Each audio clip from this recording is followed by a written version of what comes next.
And gentleman, 2 ವರ್ಷಗಳಾದ್ರೂ ಅಧಿಕಾರ ಹಸ್ತಾಂತರವಾಗದೆ DCM DK Shivakumar ನಿರಾಶೆಯಾಗಿದ್ದಾರೆ.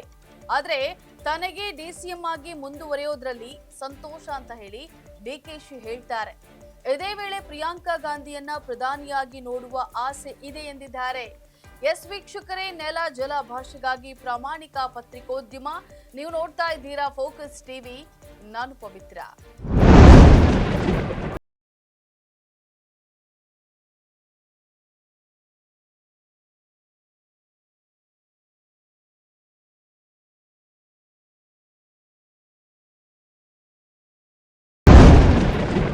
ರಾಜ್ಯದಲ್ಲಿ ಅಧಿಕಾರ ಹಸ್ತಾಂತರದ ಬಗ್ಗೆ ಸಾಲು ಸಾಲು ಚರ್ಚೆಗಳು, ಬ್ರೇಕ್ಫಾಸ್ಟ್ ಹಾಗೂ ಡಿನ್ನರ್ ಮೀಟಿಂಗ್ಗಳು ನಡೆಯುತ್ತಲೇ ಇವೆ. ಸಿಎಂ ಹಾಗೂ ಡಿಸಿಎಂ ನಡುವೆ ಅಧಿಕಾರ ಹಂಚಿಕೆ ಸಂಧಾನ ನಡೆದಿದೆ ಅಂತ ಹೇಳಿ ಡಿಕೆ ಶಿವಕುಮಾರ್ ಹೇಳ್ತಾ ಇದ್ದಾರೆ.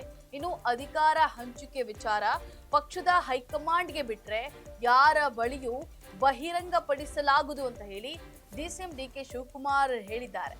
ಈ ಬಗ್ಗೆ ದೆಹಲಿಯಲ್ಲಿ ಹೈಕಮಾಂಡ್ ಜೊತೆ ಸಭೆ ಇದೆ ಅನ್ನುವಂತಹ ಮಾತುಗಳು ಕೂಡ ಕೇಳಿ ಬರ್ತಾ ಇದ್ರು.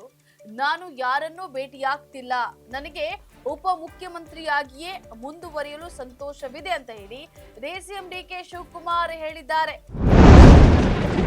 We all have joined together, we have worked together, we have brought government together. I don't want to disturb him.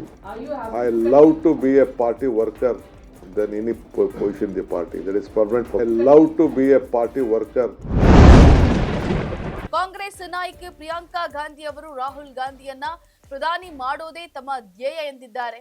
ಆದ್ರೆ ನನಗೆ ಪ್ರಿಯಾಂಕಾ ಗಾಂಧಿ ಅವರನ್ನ ಪ್ರಧಾನಿಯಾಗಿ ನೋಡಲು ಇಷ್ಟ ಅಂತ ಹೇಳಿ ಡಿಸಿಎಂ ಡಿಕೆ ಶಿವಕುಮಾರ್ ತಿಳಿಸಿದ್ದಾರೆ. ಆದ್ರೆ ಈ ವಿಚಾರವಾಗಿ ನನಗೇನು ಹೆಚ್ಚಿಗೆ ತಿಳಿದಿಲ್ಲ. ಎಐಸಿಸಿ ಅಧ್ಯಕ್ಷ ಮಲ್ಲಿಕಾರ್ಜುನ್ ಖರ್ಗೆ, ರಾಹುಲ್ ಗಾಂಧಿ ನಮ್ಮ ನಾಯಕರು, ಅವರೇನು ನಿರ್ಧಾರವನ್ನ ಕೈಗೊಳ್ತಾರೋ ಅದನ್ನ ಸ್ವೀಕರಿಸ್ತೇನೆ ಅಂತ ಹೇಳಿ ಡಿಕೆ ಶಿವಕುಮಾರ್ ಹೇಳಿದ್ದಾರೆ. This trip, I am not meeting anyone. This trip, I am not meeting anyone because I think no one is here in Bangalore. Kharge Saab is in Delhi, according to me. Meeting.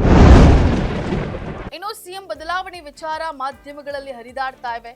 ಆದ್ರೆ ನಾನು ಯಾವಾಗಲೂ ಪಕ್ಷದ ಕಾರ್ಯಕರ್ತನಾಗಿರಲು ಸಂತೋಷ ಪಡ್ತೇನೆ ಅಂತ ಹೇಳಿ ಡಿಕೆಶಿ ಹೇಳಿದ್ರು. 1990ರ ದಶಕದಿಂದಲೂ ನಾನು ಕಾರ್ಯಕರ್ತನಾಗಿ ಕೆಲಸ ಮಾಡ್ತಾ ಇರುವೆ. ಇನ್ನು ಪಕ್ಷದ ಕಾರ್ಯಕರ್ತನಾಗಿ ಇರೋದೇ ತಮಗೆ ಇಷ್ಟ ಅಂತ ಹೇಳಿ ಡಿಕೆ ಶಿವಕುಮಾರ್ ಹೇಳಿದ್ರು. ಇನ್ನು ಡಿಕೆಶಿ ಹೇಳಿಕೆಯನ್ನ ಪಕ್ಷದಲ್ಲಿ ಶಾಂತಿ ಕಾಪಾಡಲು ಮಾಡಿದಂತಹ ಪ್ರಯತ್ನ ಅಂತ ರಾಜಕೀಯ ವಿಶ್ಲೇಷಕರು ಹೇಳ್ತಾರೆ. ಕರ್ನಾಟಕ ರಾಜಕೀಯದಲ್ಲಿ ಡಿಕೆ ಶಿವಕುಮಾರ್ ಹೇಳಿಕೆ ಹಿನ್ನೆಲೆಯಲ್ಲಿ ಈಗ ಹೊಸ ಚರ್ಚೆ ಆರಂಭವಾಗಿದೆ.